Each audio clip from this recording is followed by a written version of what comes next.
নমস্কার। কাল ছিল জগদ্ধাত্রী পুজোর অষ্টমী, কিন্তু আমরা খর্দাবাসীরা এই দিনটি গোপা অষ্টমী হিসাবে পালন করে থাকি।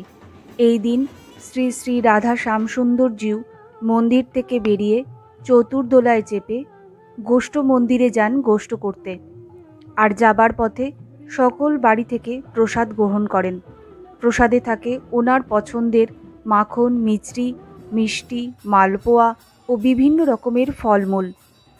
এই দিনটির জন্য আমরা সারা বছর অপেক্ষা করে থাকি।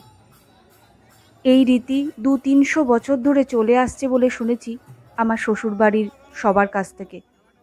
কাল সকাল থেকে প্রচুর বৃষ্টি হওয়ার জন্য শ্যামসুন্দর ও রাধারানীকে পালকিতে করে নিয়ে যাওয়া হয়েছিল।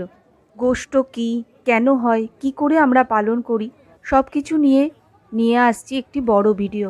সবাই ভালো থাকবেন। জয় রাধেশ্যাম।